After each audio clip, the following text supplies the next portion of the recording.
Good morning, good afternoon, good evening, and welcome to ioRadio with your host, Adam Smith. Today's guest, whom we'll refer to by his popular Discord handle, Homestead Hacker, thought he had found his dream job working in the exciting world of Web3. This was supposed to be the cutting edge of emerging technology involving crypto, blockchain, gaming, and more, at least he thought. Unfortunately, our guest realized it didn't turn out the way he'd imagined. He takes us through his experience working for a Web3 gaming company and his realization that the crypto industry isn't what he originally thought. So join us on this casual conversation where we dive into the mind of Homestead Hacker.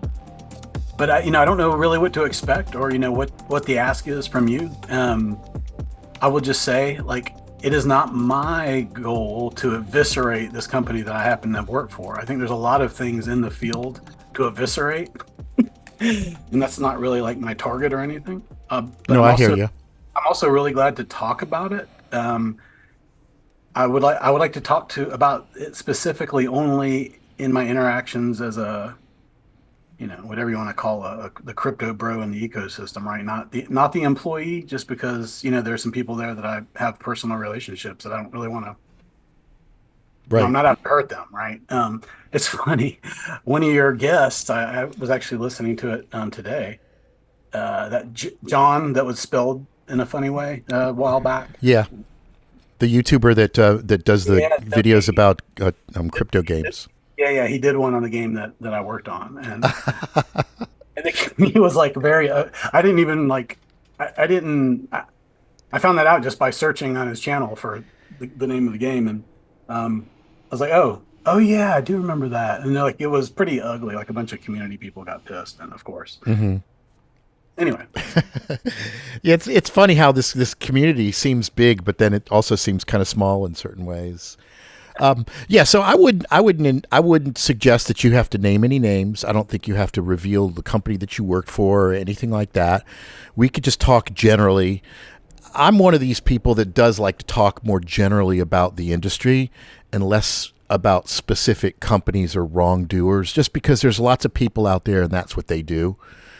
And I kind of tend to focus on the bigger picture of whether or not there's anything redeeming in the industry in a general sense, because we can pick apart individual crypto companies and projects and they're easily torn apart, but one of the things I kind of emphasize is that this isn't an isolated instance. I see a pattern here, so I tend to like to talk more about the macro thing about crypto. So you've been involved in the industry. I just want to get some insight, what it was like, what your experience was. You don't have to dish on anybody or anything if you don't want to. I'm more interested in some specifics that transcend, who you were working for and what the project was. Like the specific stuff I'm interested in is, how much money was floating around, how lucrative was it, things on the business model and stuff too. Okay. One other thing I want to say real quick before we dive in is that, why am I here? Why are you here? These subreddit. I'm a lurker. I posted. Have I ever posted on? I don't post. I'm a complete lurker. But the Buttcoin and Crypto Reality, those are like a support group for me. I mean, I'm gonna be legit. Because I'm gonna tell you, it was a very I was run through the ringer going through this. I'm not asking for sympathy, but finding the job, what I thought was a dream job, right, and then discovering that this real fancy Rube Goldberg was very interesting. But when you got to when you solved the maze, it was like, oh, okay, it's just a machine that kicks yourself in the butt, or you know what I mean. Mm-hmm. So anyway, going through that. I'm grateful, and your podcast, it was really, I enjoyed it, and I also learned a lot, and it brought me to where I finally see, there is really no redeeming. It's, scam, I don't know, yes, the 99% scam, 1% libertarian, fantasy coin, maybe, whatever, but yeah. Mm-hmm. Okay, so yeah, that's where I'm coming from. Well, that's really, really nice to hear because, we're so often just berated by the community for being haters and I really do appreciate it. It's nice if even one person says, "Hey, thanks. You saved me from my grandmother from losing a bunch of money." Then that makes it all worth it, really. Let's start at the beginning. So, how old are you? What is your situation? What do you do for a living? And what were you doing before you kind of got sucked into the crypto industry? So I'm 53. I have a computer engineering degree. Um, I've been in the tech industry in some form or the other for most of the time since I graduated from college. Uh, Worked for a major corporation for 12 of those years. Had a couple of small businesses of my own since then. Worked for a natural food co-op for a while as an IT manager. So I get bored easily, and I've done a lot. And you know, politically, I'm kind of apolitical, Hmm. but I guess I'm kind of freedom minded, whatever. Not a raging libertarian by any means. I maybe have some leanings. What area of the country are you in? The Southeast, North Carolina. Okay. So how did I get into crypto? So 2020, COVID. I had a that I was an IT manager. Um, Like for a corporation? no, for a natural food co-op I chain. gotcha. So you were Um, kind of the tech support guy, or did you? Or did, well, I was more like you had the store managers, and then you had that's part of the leadership team. And it's it's a co-op, but it kind of has a corporate structure. so you were in charge of like deploying the point of sale systems and managing the networks and every, stuff like that. every if it had lights, everything, if it had electricity running to it, everything. And there's a lot of integrations, a lot of software integrations. Hmm. They made food and all that stuff. Voice over IP. Yeah. Did you have any software engineering background? Did you actually program, or were you more of a support guy? In my previous life, I was a software developer. Uh, I've done it all. I, I started at that large company doing tech support, did that for a couple of years, got into the development organization as a tester, Hmm.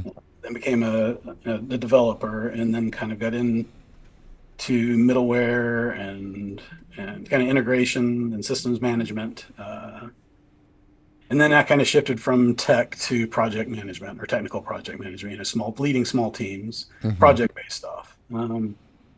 And then I got into personnel management, and then I kind of had if I'm working this hard for somebody, I'm going to do it for myself. Is kind of where I got in my mind. Hmm. The corporate burnout. You've heard that story Oh before. yeah, I've been um, there. Yep. And it's and I also had a divorce happen about that time. And I was like, oh, I'm going to rediscover myself. And I did kind of get into the homestead is not made up. I'm not a homesteader, but I want to be one. I have a nice garden and a nice backyard. Um, anyway, So you so got into the whole country thing. Maybe got a little plot of land somewhere, and are just having your little getaway place. not quite that far. It's more like I have a fairly big yard. I gotcha. And I had some chickens at one point, and lots of perennials, fruits, and stuff like So that. that's where the homestead and the homestead hacker comes from. That's right. And when I got into that stuff, I was like, oh, I want to work in this space because it's kind of it's a niche, but there's some cool stuff going on over there in the Hmm. natural food, cool food system space. I mean, sustainability is a good thing. So I was like, well, how can I do this? And the only way I could really figure out is, well, I can just get in the playing field, working for this natural food co-op in that space, doing, what my golden handcuffs kind of forced me to do with my trade. You know, So yeah. so COVID comes along, and did your company just lay you off or something, or did you Yeah. leave? No, so it's complicated, but to make it as short as possible, there was a situation. My wife had an opportunity for another job, and we were going to move along with COVID. And in that, I formally resigned and helped groom somebody that was already there as my replacement, and was ready to leave cleanly. And then that's when COVID impacted this opportunity in my life, and I was kind of caught in no man's land where it's like, oh, I've resigned from this job, so now I'm not there anymore. So Um, how did you get sucked into crypto then? yeah. So then I was like, okay, well, what's next? And it was a time in my life where my wife actually got another job, I was like, I have a little bit of space here where I can go and try to, instead of just doing the go get a job thing, try to be an entrepreneur, right? Hmm. Um, and like crypto was like the perfect opportunity because you can do that sitting at home by yourself. You can find these communities and get into a Discord. And So did you dabble with buying and selling crypto before you worked in the industry? I mean, I had known about crypto being a tech guy, since its existence, but like most software developers, it's just this nerd coin. It's just fake funny Hmm. money. Who cares, right? Who cares was really my. Hmm. There was a time where I bought a gray market something for a video game something that only took Bitcoin, of course, one of the few use cases. So like back when it was, I don't know how much it was, less than $10,000 price. I bought some to do that, and it sat there, and I remembered it about this time, right?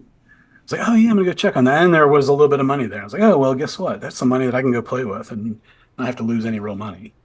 Um, So you took some old Bitcoin that you had and you cashed it out? well, I wouldn't say I cashed it out. I moved it into this game. I gotcha. So tell us how things progressed here, how you got more involved. Yeah, so I was like, I was learning a lot about security at this time as well. I kind of had this mindset that I was going to get off the big five and I was going to have a flip phone and I was going to, I am very intentional about the way that I use technology. I am, as I think you are from what I've heard, kind of a old school cynic. Like Hmm. I embrace technology. I think, it's great, Right, it's a double-edged sword, though. doubles. Yeah. I found that money. I put a little bit into this game, and this was happening like right March of 2021. So you found some kind of game online that was a crypto-oriented game that you liked, and you started playing. Exactly. I gotcha. And I dug into it, and I really applied my, I So had a lot to learn at that point, right? This thing looks decentralized. This thing looks legit. so you don't have to go into any details on who the company is or anything, but can you explain to us in a general sense what this game involved, how it worked, and where the crypto element came into it? I mean, what was so appealing about it? Yeah, I'm trying to be not be specific because Hmm. it Well, it could be a it's first-person going to have to shooter. come It out. could be a card game. It could be an idle thing. I'll, I'll say it this way. I'll just say it was a card game. Hmm. So kind of like Hearthstone, like a Hearthstone clone. Similar, very similar. It was not quite as interactive as Hearthstone. But one of the things I notice about all these crypto Web3 game projects is they're almost always complete copies of existing non-crypto games. So you could certainly, elaborate. Well, this thing was a copy of this, right? And we get an idea of what you're talking about. For me to answer that well, I think it would be a dead giveaway as to what game it is. Okay. But I can do that if you'd like. Well, whatever you're comfortable with. I don't want to push you to do that. I just want to get an idea of, we're trying to visualize what this game is that you were playing and what was interesting about it. Yeah. And by the way, are you going to use any of this material? Do you think? I think so. If you don't Okay. mind. No, I don't mind. Okay. But I assume you're going to edit it. Absolutely. Hmm. Yeah, and if you say something like you don't want to say, you don't want out there, just say stop. Yeah, I That's think a it. minute ago I said something like, I think I want to be very intentional about not giving it away. I Gotcha. think that makes it more compelling in a way. As long as you trust that I am who I say, like that's the important thing to me, right? I don't really want to out these people. I don't really want to. Right. I don't need to. I'm more interested in just your personal experiences, and just the nature of the industry. At this point in crypto, we've learned just about everything we need to know about crypto. There's like nothing new that has appeared in the last 10 years that went, oh wow, who knew that about crypto? There really isn't. The only interesting things I'm finding now are the different personalities of people and what makes them attracted to this, how they get hooked into it, how they feel about it, what happens, So it's more of the personal stories than anything else. But of course, I'm a tech guy, so I'm going to ask all kinds of tech questions too. You'll have to forgive me. Yeah, no, that's fine. Yeah, yeah, go for it. All right. So let me try that again. So it was a card game. You buy you buy packs from the company, and inside the packs are NFT or cards, air quote cards, which are NFTs, air quote NFTs. Hmm. And then you play the game with those. The game, you were asking me if it was similar to Hearthstone. Um, it's in that vein, but it's more of an auto battler. I So gotcha. it's more like you make all these strategic decisions, and then the thing just plays out. I see. Yeah. So yeah, there's obviously tons of these kinds of turn-based games where there's a huge library of pieces, whether we're talking about Magic the Gathering or Hearthstone, and it's obviously a very ripe market to create products of varying degrees of rarity and then monetize them. Yeah, And so yeah, that, yeah, so obviously it's a lucrative market without crypto.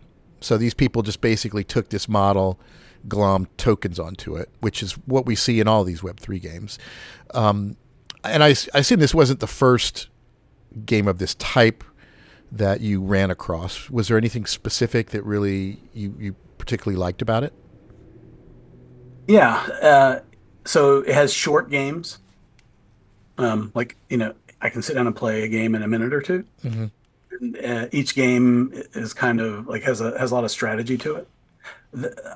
So it kept my attention. That said, I would certainly not have been playing that particular game if the money part of it weren't involved. I Right? gotcha. It wasn't that good. So It was did you? So there was you're talking about a money making component involved in it? yeah, it was a play to earn game. So tell us about that. Um, when did you get in on that? Did you actually make any money, and what kind of money did you make? Yeah, I mean, the play to earn part, you could theoretically make a tiny amount. Well, depending on how much money you put into it, you can actually make a tiny micro amount of money. Is it worth your time? Probably not, unless you live in a third world country. And I Hmm. think we've documented before. Gotcha. So did I make some money? The money that I made was on arbitrage. The money that I made was on buying NFTs early at the right time and selling them at the right time. Right? That's the other way you can I make. gotcha. So you basically acquired some of the in-game assets, and then you kind of create. Did you participate in the gaming systems market, or did you do this outside of their ecosystem? And I did it in the ecosystem.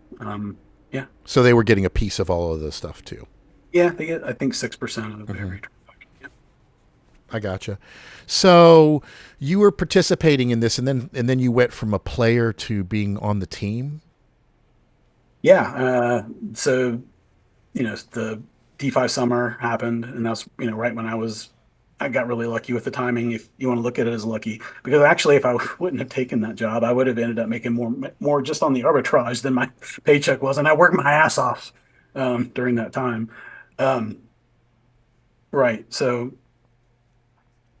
So you're a fan of the game and you're playing it. Do they reach out to you? Do you reach out to them? How does that boundary get crossed? yeah, so I was active in the community. Fairly well known by other players and staff, and I was pretty good at the game. I didn't have a huge investment, so I wasn't like one of the whales or whatever. But I kind of was known as, and this is just my personality, I guess, and the way I carry myself professionally is just, hey, let's stick to the facts. I don't really want to do drama, right? And in that community, like, I mean, community kind of needed that. There's not many adults in the room over there in a crypto gaming room, and somebody who's willing to step into that, right? Hmm. So I kind of came into it that way. I helped them with some support when they were super buried under, like just simple, this is before they even had like a help desk, just Discord support, I gotcha. Hmm. supporting customers because they were making a lot of money very fast, and their problem was not money. Their problem was not killing the people that were working there. Their DevOps was crushed when I came in. Was this an American organization? Yes, they're in America. Hmm. Okay. So I did support for not very long, but I was like, "Hey guys, you need a schedule. Hey guys, you need to hire. You need to do hire some contract. Hey guys." And then their Discord server got hacked, right? Because that was a big thing for these DeFi games. Kind of do that to each other. Uh, it happened a lot, and So I was like, hey, I can help you with your Discord server getting hacked. I'm a tech guy. And that's when I kind of really came on. They had just hired a new CTO. CTO and I had a talk, and it's like, I can probably help you with even more than that. I have lots of software development shop experience. But I came in as community manager as a regular employee. That's kind of how I fell into Buttcoin. I was such a big participant in the community, and then they just ended up being overwhelmed, with spam and stuff. And I said, well, hey, I know how to do the auto moderator. I've got a pretty good set of scripts that I've set up, and so that kind of got me in from Yeah. there. Yeah. I mean, what a world. So you get invited in. What do you start doing initially? Are you just like a Discord manager? Is it a casual kind of thing, and then eventually they offer you a formal job? No, it was more like we're trying to build a company here really fast because the founders want to do more than just this game. Um, and so, you know, me and the CTO, a lot of nobody knew what they were doing, really. So This is give us it was a my first time C-suite. Um, Yeah, so let's talk about the just since you're not mentioning the company, we can actually talk about demographics of like so how what were the average age of the people in the company? Was there like one brainiac programmer dude that created the game and then other people that kind of glommed on and turned it into a venture, or was it two friends that did something? Was it fabricated as a crypto scheme from the beginning with some venture capitalist or something? I mean, how did their thing get going? yeah.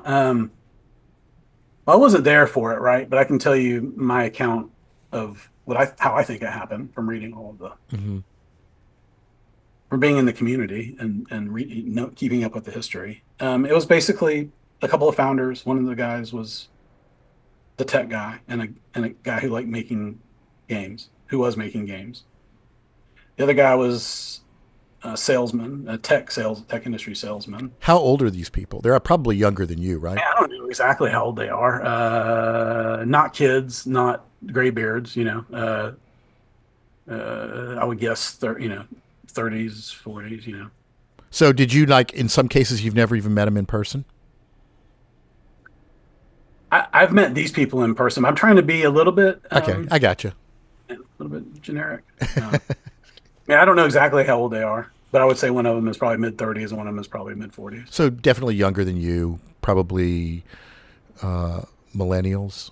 Although I guess that could also encompass Zoomers, right? I will say that there was a very this is true of all of crypto from my experience. There's this very I don't know what the right word is. Libertarian is the lazy way to say it, Right, right? It's kind of this Austrian economics. We don't trust the government, right. right? I can't afford to buy a penthouse at age 24, therefore the system is fucked. Yeah, and I found this crypto thing, and hey, I'm smart, and I can make sweet ass Rube Goldbergs, right? And hey, you can sell them, right? And it's we can find people that want to participate in this ecosystem because they align with these values, right? Hmm. They're misguided values, but they align with them, and so we can create this product and sell it here. That's the million-mile view, and let's see, the other people that worked there were probably in that same age group. It's kind of some guys who have been around, right? Yep. Who like traditional tech experience and creative experience. There was a big creative team there, and there was a creative guy there from very early on. I, Also, I recognize how it can be intoxicating to get into that field if you've got a complementary skill.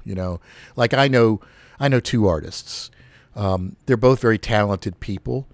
One of them jumped into the NFT thing. One of them said, "I'm not going to do that." Now the one that did, he made a nice chunk of money. Arguably it was fraudulent, and you know, but he's very defensive of that. yeah. But there's other people that are like, no, I'll sell my artwork. I'm not going to get involved in some kind of a scheme. So, but I see both sides of it. This guy I know that ended up making some money. He's like, man, I could put my kids through college now. He doesn't I care. mean, I know that you know what these things are, right? They Hmm. are completely unregulated. Could be anything. They're just these shells, and they could be anything. Like what's inside of them. Right, but if they were stocks, the promotion that these people do would be illegal. You cannot, make the kind of claims that you would. I'm not justifying it. Yeah, I'm no. just I'm saying like this is the story that you can tell and participate in it, and I mean it's a story that you can tell yourself, right? Right. Um, that's all. So you went to work for the company and you're helping them out. Um, so what things what interesting stuff did you notice first about getting into this industry that was different from everything else? Oh gosh, where to start? First of all, I would say my experience would not be your traditional or your typical industry experience, I would say, because most I don't know the number, 90+% of these projects are not real projects. They don't have products behind them, right? This one was some fairly, whatever. I'm not going to say fairly honest. Some people probably wouldn't like to hear that, but whatever. Um, in my opinion, stand-up guys trying to make this thing in a scummy space, right? Right. And if you believe that there's nothing that you're not doing anything wrong, especially when you could say this is a gray area, it's clear it's not technically illegal. So, why not try it? I understand, some people that think they have good intentions can work that way.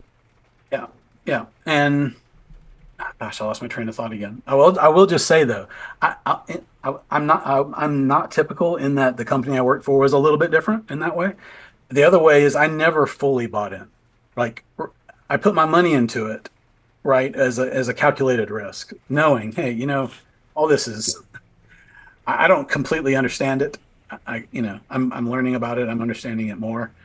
Um, the risk in my case worked out. For most people, it doesn't. Now But they didn't pay you in crypto or anything, did they?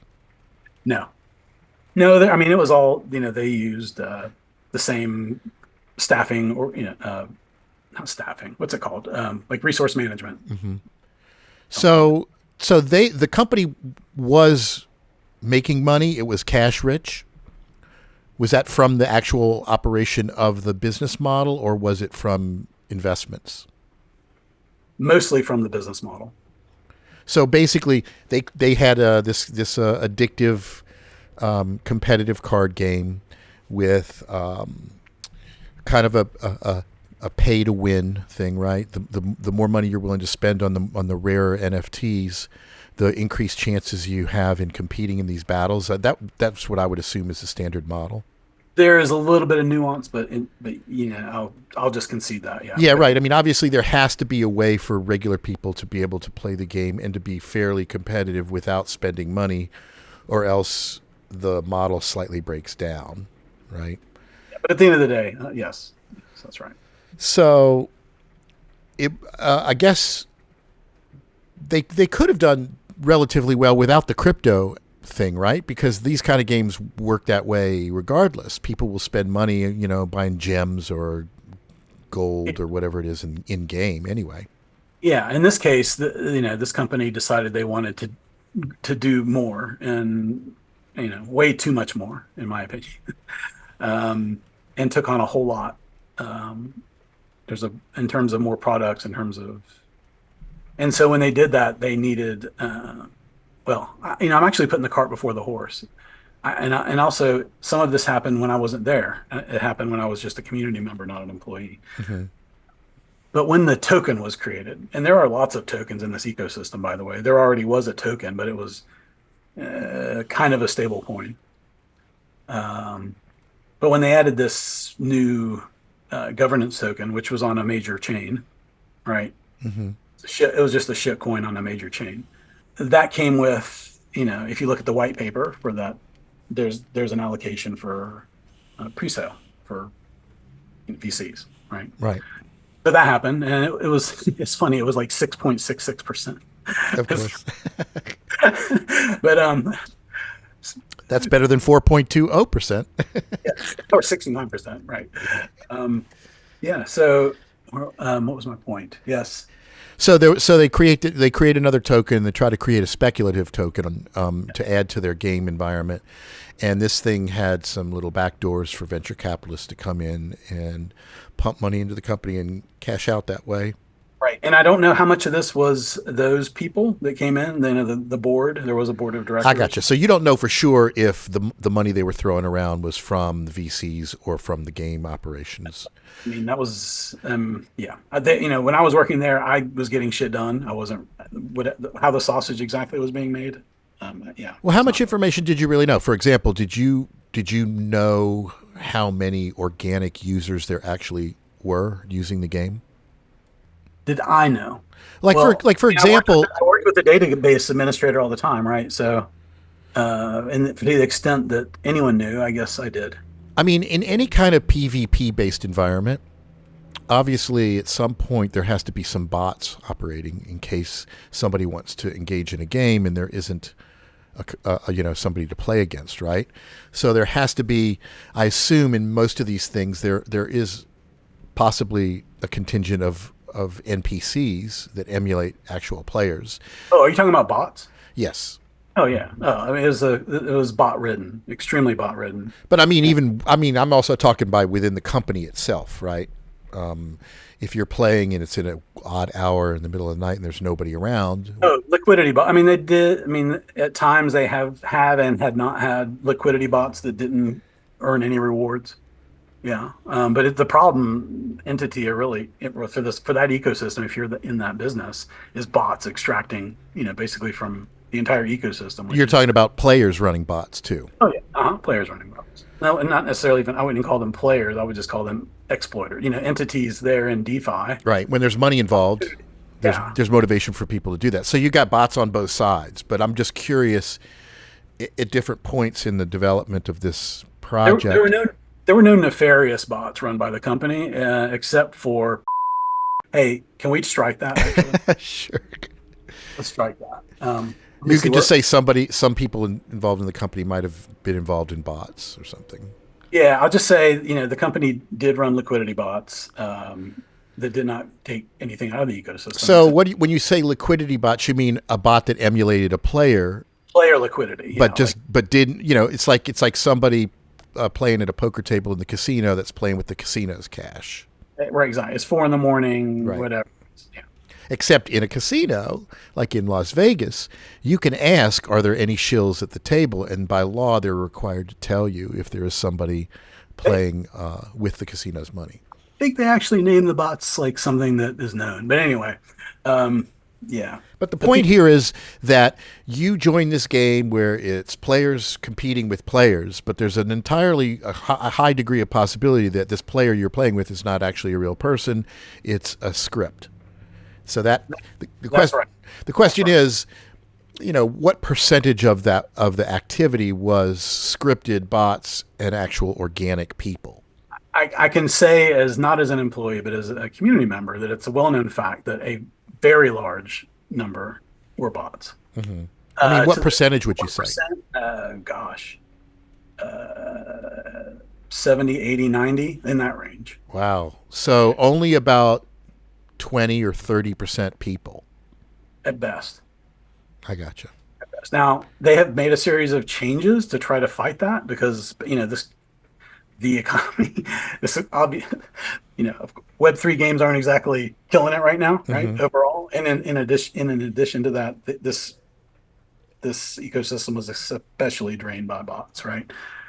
So they made some kind of desperate moves, and you can see they have public facing websites that show like daily active users. You can see what it went from and to, right?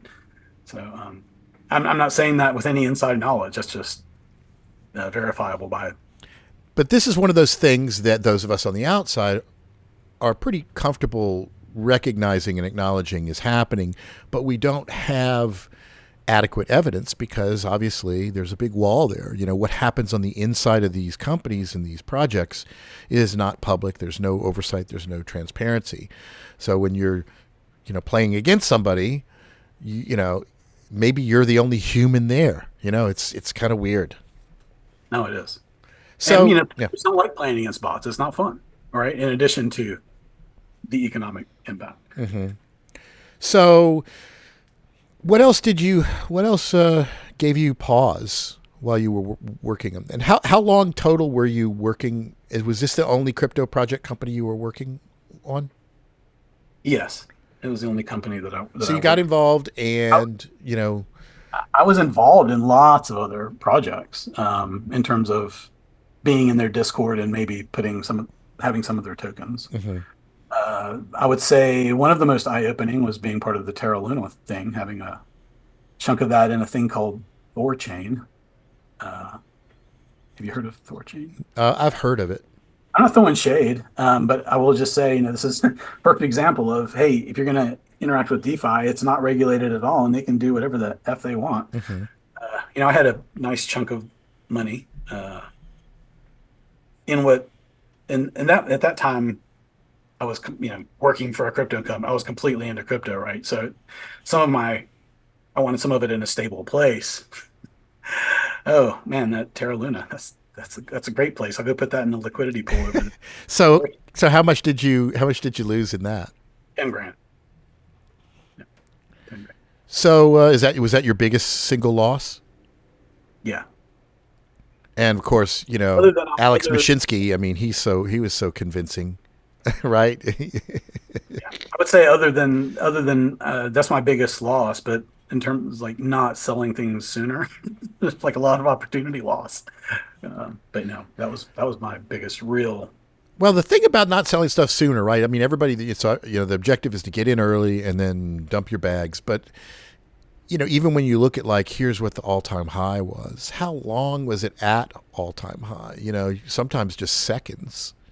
Well, in this case, you probably had a month, but still, um, yeah, it was fleeting. Okay, so you're involved. You're working for this company. You're trading all of the tokens.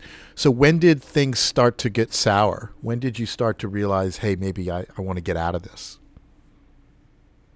Honestly, I didn't until after I got laid off. Oh, really? Yeah. This revelation of me not believing in crypto is quite new one, right? That's why I opened up with a thanks to you for these communities. Um, Well, it took now me now all the crypto people are going to be like, ah, okay, he well, got if it's, kicked out. That's why he's jealous. He's butthurt. That's why of he's now course. turned his back on crypto. Like I'm in this community, and people are going to be like, "Oh, that crypto guy, let's get him." And over there now, I guess I'm going to be, "Oh God, he never believed in this. Let's get him." So they laid you off. So what were the circumstances that led to that? Did the company start to just lose money or what? Yeah, I mean, it was overgrowing to try. Did you get caught telling the truth about something and they said we'll have none of that? No, no, no, no. Really, it was nothing nefarious from either party. It was simply uh, uh, they tried to grow the business too fast in an economic environment that didn't support it, right? So that, the money went away it came on very quickly in DeFi summer and it left very quickly, right? Right. 2022. So you mentioned earlier that somebody else we had on our show, John, who does the videos making fun of crypto games, he had covered the project that you were working on. Did that have an impact on this decline that led to your being laid off? No, no, I would say no. Was that before or after you?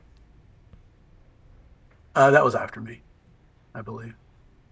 I gotcha. So they just said, "Hey, things aren't doing well. We'll I see mean, you it later." really was. It was that simple. Like, hey, this was a 10 company employee when I got there. It was over 100. It was well over 100 when I left, right? Wow. And it was in the span of a year, um, right? Hmm. And so, but half of these projects we can't do anymore because we're out of money. So we have to get rid of half of our people. And a product manager who has a pretty good salary is a pretty low hanging fruit. Like, it made sense to me. I would probably have laid me off too, right? Um, the flagship product already had enough champions. Um, I gotcha. So, um, and I wasn't interested in any of the other crap. all right. So, what happens now? What happens after you're out of this thing? Yeah, so I mean, I took it hard because it felt I always wanted. I'm a gamer. I always wanted to work in video games. I never found a way to do it. I was always kind of working more corporate, boring Hmm. solutions. Um, so I don't know, depressed is the wrong word, but it took me a few months to kind of get in a good headspace again, right? And I also I was like, I can't play this game anymore. I completely stopped playing the game, and I was like, you know what? I shouldn't be a big baby like that. Um, I should just go, and if I enjoy playing the game, enjoy playing the game. I'd already sold most of my stuff anyway because I needed to, right? I needed some money when I got laid off. We know what was left of it. I had a pretty healthy approach. I took profits from the beginning. I was like, hey, if I'm gonna part of poking the sticks at it to find out how real it was, right? Was if I can't get any money out of it, I certainly don't. I want to find that out right now.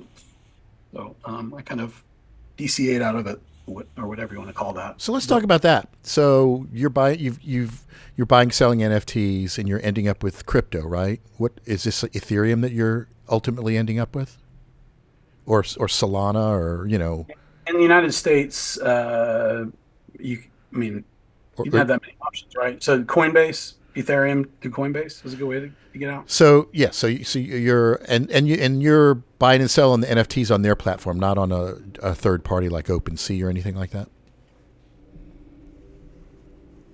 I don't want to get into details, but they had a bridge to uh, from NFTs to tokens on their platform, and then from the platform tokens on their platform to major chains.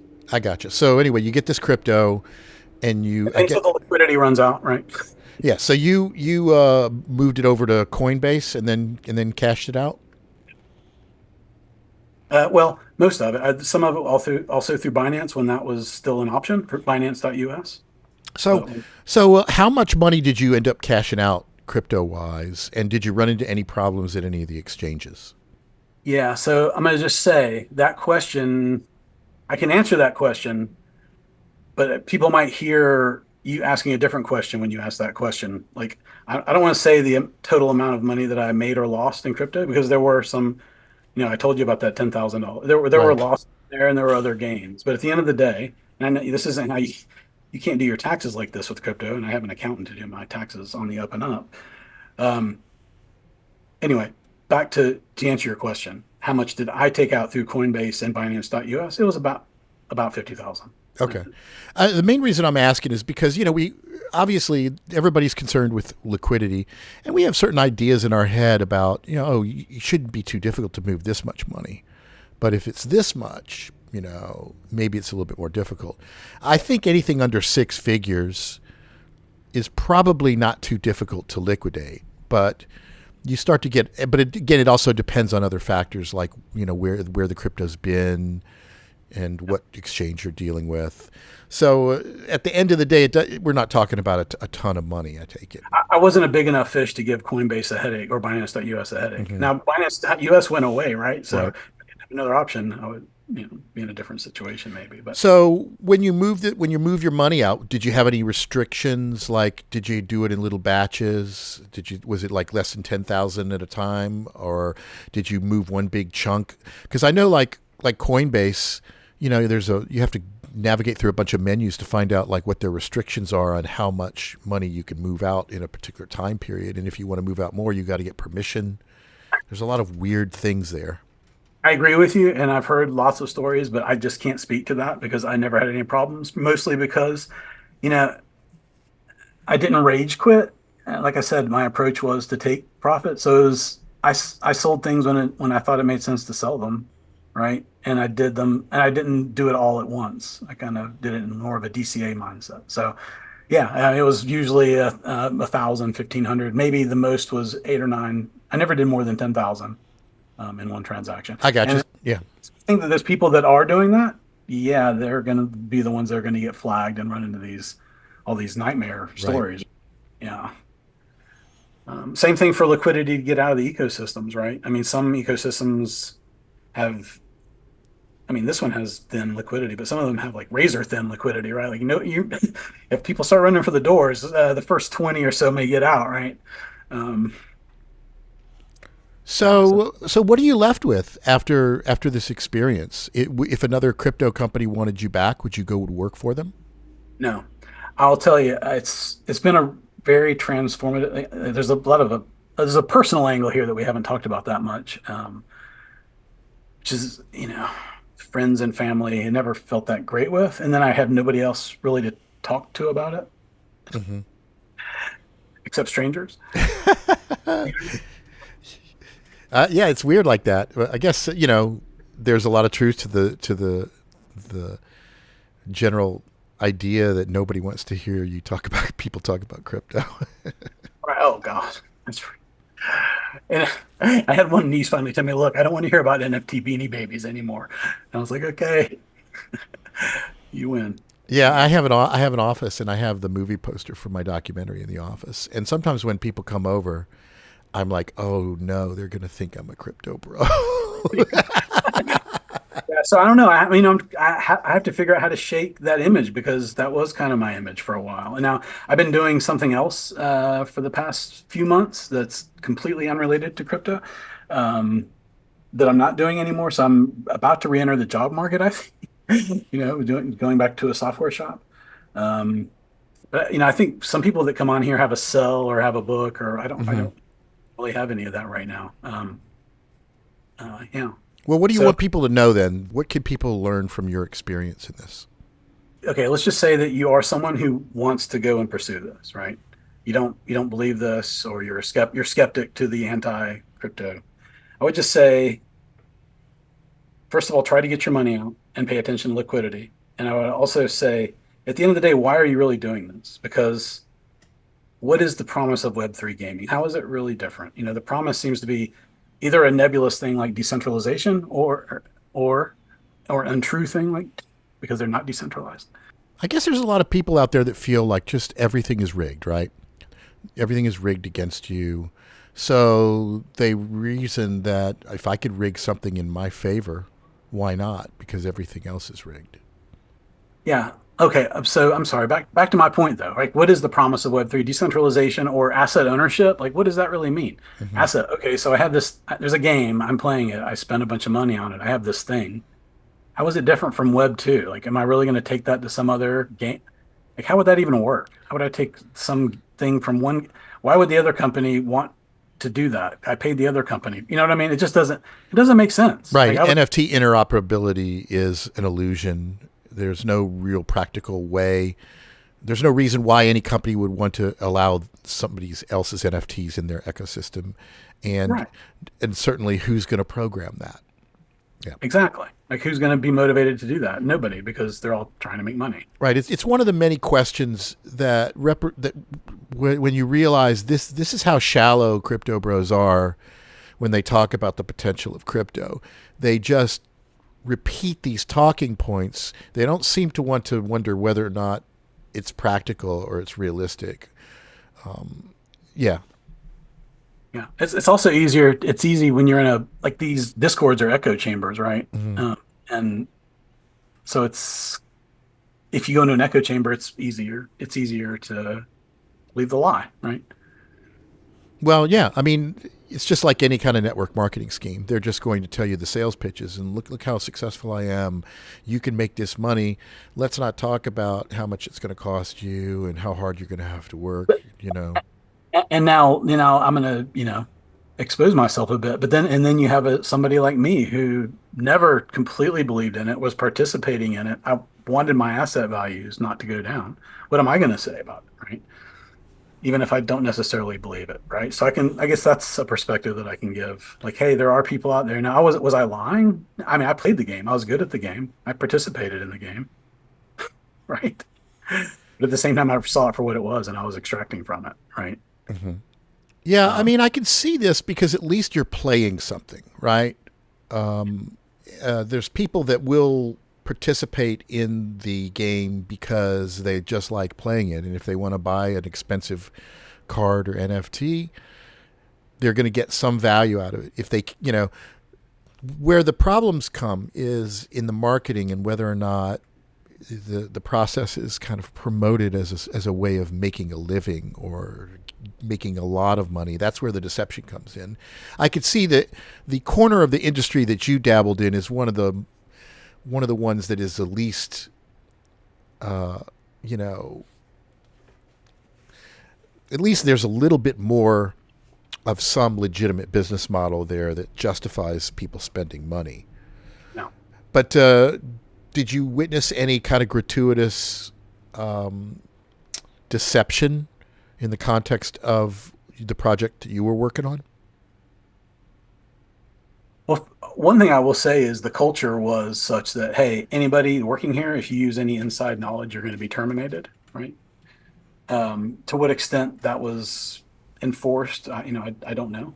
Um, so I didn't see it. I didn't do it. There was policy for it. Now, if you if you look at it from a slightly different angle, does the company making promises of products and selling them in pre-sales and then not delivering the products? And I'm talking about additional, right, not the core product, but additional products. And that's bad, right? Is it illegal? It may be it probably is in a regulated space. It's not in this unregulated space. Mm-hmm. So yeah, no, that was, I don't know how people would judge that in different ways. I would just simply say that's bad, right? Yeah. See, I mean, I would ask normally, what, how did this job align with your ethical sensibilities? But then if you honestly believe that you're not actively involved in deceiving anybody and that there is a basic business model quid pro quo where people pay and this is what they get, and they're not gratuitously, misleading each other as to what they can expect, it's hard to find an overtly ethical conflict, right? But were there times where you did see a potential conflict of ethics? I would say that what I just described to you was that, if you're out there and you're promising things if you're taking people's money and you're promising something, and then a year or more goes by and it hasn't been delivered. I got you. So that just started. That Yeah. happened later on in your work thing. Yeah, right. As I came on, that was kind of the mentality of the company changed as that board came on, right? Or whatever. I'm not blaming it necessarily. I'm just Right. saying So that they would hype something up, make a little bit of profit from it, and not follow through. And you started to see that become more of a standard thing than an exception. there was a mix. Some things were delivered and some things weren't, Mm-hmm. right?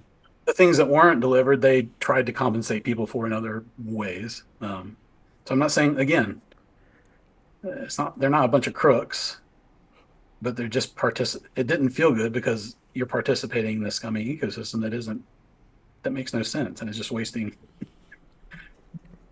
You know what I mean? It's kind of a Mm-hmm. big picture. My problem with it is it's kind of like you. Instead of you could go into all of these things and go into all of the details and see all of these different angles. Was what this company was doing nefarious? Did I see, ethical violations? Right? They were subtle, Mm-hmm. and there's nuance there. But big picture, Well, let's talk about this big picture. What are your predictions for the industry? um, yeah. I try not to make predictions. That's why I have. That's why the long pause. Um, Well, so why not make a prediction? I'll just speak from my gut. Okay. What my gut tells me is the gig is just about up. Now, how long can the narrative go on? Like, how long can they keep creating interesting Rube Goldbergs and new stories? And how long can Tether prop the price of all these shit coins depend on all this is going to zero when Bitcoin goes to zero, in my opinion. And Mm-hmm. not necessarily to zero, but to insignificance, right? Um, I think that's just going to happen. I think it's going to implode on itself. Now, how that happens is and when is cloudy to me. Mm-hmm. How long can they keep it going? I don't know. They've kept it going longer than I thought they could have already. Um, but So and yet we're sitting here in a very small echo chamber, right? There's not that many vocally anti-crypto people out there. yeah, it is weird. And then we just heard that the crypto lobbying campaign is now one of the most well funded organizations in politics this year. An angle that I did not say that is probably the most important angle, right? So how long can they keep it going? I don't know. Now that the Black Rocket is in there and these guys, if they see this is like a useful tool with useful idiots, maybe, I don't know, maybe it could keep going, but it can't based on merit. And I guess I have faith in humanity that will come around. And so there's a reason that you are out of it. Is this the same reason that you would give somebody else who's interested in possibly getting involved? Yeah. Would you try to discourage somebody or what? Oh, yes. Now, at this point, I would. And how would you explain it? I might refer them to your list of responses to the ultimate crypto question, right? Oh, right. The ultimate crypto question really is aptly named. So how long can how long can an orange tulip last? How long can a technology that doesn't solve a real world problem, how long can that be carried out? I think it can only be carried out as long as a grift can be carried out. Right. It is weird because we can use all kinds of analogies like the Juicero or these projects that were super duper hyped, but at the end of the day they didn't do anything better. Here's the problem. It's so complicated that even smart people, I mean, I don't know how smart I am. I'm fairly smart. Even smart people get sucked into it, right? Well, see, I would say it's exactly the opposite. It's so simple. People think it's more complicated than it is because they think this doesn't make any sense to me. Why would I buy that? There must be something more to it. I used the wrong word. Obfuscated is probably the right word. Like it's so obfuscated. Like if I want to go, if our folks want to go and try this thing out, and they have a rudimentary understanding of the internet, how are they going to interact with it, right? It's complicated enough that they kind of can't. So the average person is never going to understand it because they're going to have this barrier of they're not even going to be able to experience it, right? Well, I think that's part of the narrative that presents itself along with crypto, but I don't necessarily believe in that. I certainly recognize what you're saying is a very common thing a lot of people believe. Yeah. And I think that's one of the things that I try to fight is this notion that it's more complicated or it's more convoluted or it's more obfuscated than it really is. NFTs, right. You're buying a digital receipt to something that is intangible. That doesn't make sense. There you go. Stop. You don't need to know how complicated it is to do it. You don't need to know the technology involved and how many levels of cryptography or the history of Satoshi or what blockchain is. That doesn't make sense. You're right, but who hears that message, right? Like how can this message get heard? That's that's what we're all trying to do is spread that message. Is to actually validate people's gut reaction. Because in my documentary, there's a whole section called crypto gaslighting, right? Which is I think a core component to keeping the crypto ecosystem going is you have to continually gaslight people. And one of the ways in which you gaslight people is with the term "you don't understand." You just tell people that disagree with you, "Oh, you don't understand. You don't know. You're too old." Okay, boomer. And in the reality, you're just being gaslit. Somebody gives me a box and says, this is the world's greatest cooking device. I'll be like, okay, let's see you cook something in it. Well, it's still early, but it's going to be the greatest thing. You'd be like, well, all right, well, come back to me when it does something. Yeah.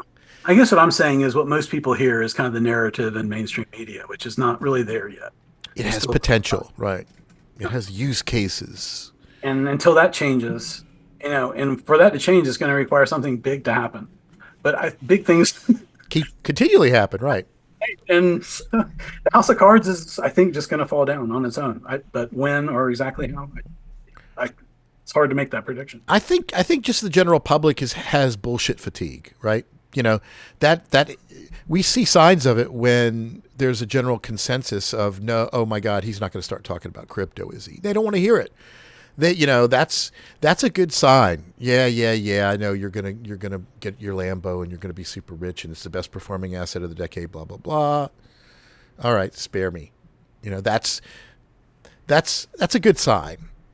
And Yep. you go to the crypto forums and every day there's somebody like, well, how come nobody wants to talk with me? Yeah, we need like a happy being poor T-shirts or something. Well, we have a Discord and there's a private area for most of our regulars and it's called the Poor House. So yeah. Well, this has been very interesting. Is there anything else that you kind of want to share or talk about? Anything that you think like you didn't get a chance to touch on? I didn't really prepare that much for this. I didn't know if this was just going to be an impromptu, Yeah, and chat. that's cool. I like doing that. I like having kind of casual conversation, see where it goes. So I feel like, I'm also lazy. so, being honest, hey, I'll take honesty any day. Um, yeah, I'm sure that I do. Um, if you want to give me a minute, I can cycle through, Sure, or sure. want to try another session, I could do that as well. Yeah, I mean, you know, I like doing these impromptu kinds of things because we often pull something out of somebody that's not off script and ends up being interesting. And also, if I tried to plan stuff too much, here's the difference between what I'm doing and what crypto people are doing. I have no material interest. I don't even think my YouTube channel might be to the point where it's monetized. Like I think I have just a little bit over 1,000 subscribers, but I don't make any money. It is absolutely not a profitable venture. So it's hard for me to justify spending too much time and energy. So it has to be relatively easy and simple. Yeah, I got it. I'll let that be a segue, Hmm. um, which is if you watch like a cult support documentary or something, the people that just got scraped off the ranch and are kind of like these little, kind of tinder balls of, whatever. Do you understand the phenomena I'm talking about? No, I'm not sure. So I'm saying if crypto is a cult, which I think in some ways it is, Okay. Yeah. and then you talk about other, real cults, people that exit them, they're Oh, often ex traumatized, right? excommunicated Yeah, whatever, or they leave on their own accord because they or figure, shunned. Yeah. and for whatever reason, right? I feel a little bit like that, and So you've left the cult. I left the cult. That's how it kind of feels. But like now, what next? That's what I'm still figuring out. I see. By default, I need to start earning a paycheck, because uh, my entrepreneurial endeavors, I think, I've gotten to a certain point where I'm ready to just go back and get a steady paycheck. Right, the grass is kind of always greener on that. Right. I think I saw in your profile that you have done both, maybe entrepreneurial and Oh yeah. work. So, um, And that's basically, I think, what happened with Sal. Right? Was Sal is kind of forced into being more of a telecommuter because of COVID, and we started collaborating on this project. And then he's like, I gotta start doing some real work. So he's just had to tend to the real world, and right. So I don't. everybody has to do that at some point. Right. So exactly. So I don't know how much, I don't know if anti-crypto activist is going to be something that is can somehow. No. No. And some of these people are writing books, yes, but I don't know Yeah, how profitable that is. yeah, I might write a book, but again, I will view all of this as a hobby, and that's sad because there's not people like us who actually know this shit, right? And people like you who have kind of a platform. It's sad that we don't have more space to do more.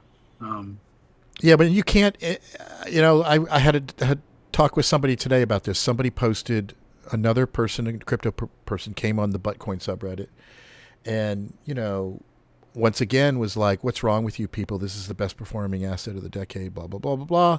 Which, of course, he spewed about 7 or 8 of our standard talking points, and then said he was here. He wanted somebody to convince him as to why his viewpoint was wrong. So our community just, some of them obviously made fun of him, like, okay, you're right, sell your house, put all your money, and others were sincere and said, here's why A, B, C, D. And he just, almost every single one, he's like, how come nobody will give me a decent answer? How come nobody will give me a decent answer? And I'm like, bro, they're giving you decent answers. It's just that you are not, you didn't come in here in good faith. You didn't really want to hear what we had to say. You just wanted to shove your narrative down our throat. Now, this happens, once every day or two at least.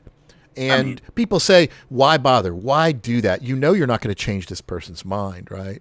And I'm like, yes, that's true, but there's a couple of other reasons. One of my motivations is I want to go on record from years ago, even when crypto and Bitcoin was real cheap, that we all recognized this was a Ponzi scheme and it wasn't going to end well.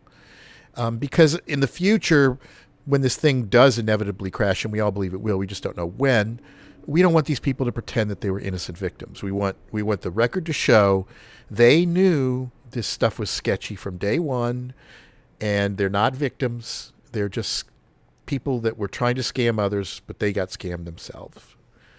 So that, and maybe also putting some content out there that gets scraped by AI, so AI stops being pro-crypto. Whatever data has been fed to like ChatGPT, it barfs out a lot of the standard crypto talking points. I use Claude, the new. Are you familiar with that? And what is it? Anthropomorphic was the company. I'm not. Anyway, it's similar. It's just I got it to admit that that DAOs could not actually be decentralized. Well, every one of these ChatGPT things, you ask it, what are the pros and cons of Bitcoin, and then it'll spit out pros and cons, and then you say, I think your pros are inaccurate, and it'll say, oh yes, you're right, and here's why. It's like the most infuriating childlike oracle that will just say what it thinks it wants you to hear. It has no concept of truth or legitimacy or accuracy. And this is the thing, that's another big myth that we try to bust. Even though it's not on topic for our community, we still make it part of it, which is we prohibit AI content because AI content is not an arbiter of truth. Yeah, that's interesting. To me, it's very different, AI and crypto, and yet I can see why the way that they're very similar is it's the hot new thing, and the grifters are all going there, right? Yeah, myself included, by the way. Like, right as I'm looking for a job, I'm like, oh, the AI industry looks pretty ripe for needing experience. Well, in fairness, AI is an actually disruptive technology. Like AI does answer the ultimate crypto question, which is also the ultimate tech question. Simple. Name one specific thing this technology can do better than what we can do already. And so AI does answer that question, even if it's for certain things like, nobody's ever been able to draw Gary Gensler riding on the back of a duck holding up a Bitcoin before. That's disruptive. You can write these shitty code the level that a college freshman could write. Yeah, it can do certain things very efficiently and better than what was previously available. Is it going to completely change the world? I doubt that. But there are some markets where it is absolutely disruptive. I think in the area of, say, general illustration. I'm using AI now to generate little clickbaity graphics for my podcasts. And I make no bones about the fact that it's clickbaity and it's kind of obnoxious, but it's not pretending to be anything other than that. But it certainly saves me some time and trouble, I use it to create generative art and inscribe them into Bitcoin ordinals and sold those air quote NFTs. Yeah, we money for them. Sal and I talked about like trying to create some kind of snarky anti-crypto NFTs and put them on the blockchain. Yeah. And he always had mixed feelings about it, so we never really pursued that. But I thought it would have been neat to have, The Emperor Has No Clothes or an ad for my blockchain documentary, like way early back in the Bitcoin ordinal thing. I would have paid for that. Yeah, that would have been cool.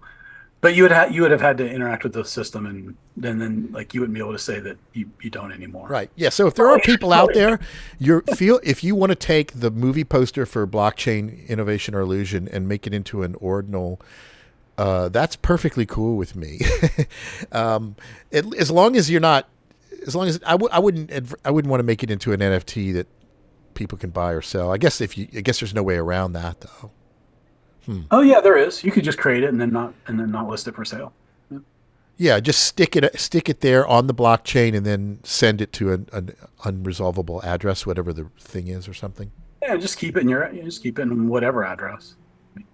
It won't be available for somebody else to buy it unless you list it for sale on some marketplace. Yeah, this is the problem though. I don't want to even have to go through the mess there is of taking some cash and converting it into crypto. One of my arguments is I don't want to have an account at Coinbase or Binance. I don't want them to know my personal information because I don't trust those companies at all.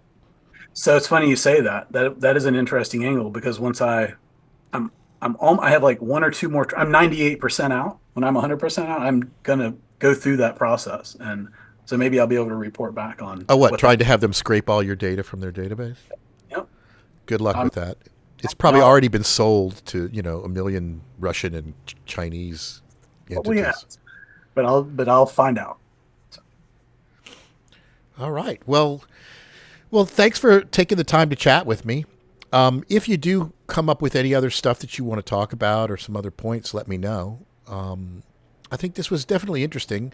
What do you think? Yeah, no, it was. Thank you for talking to me.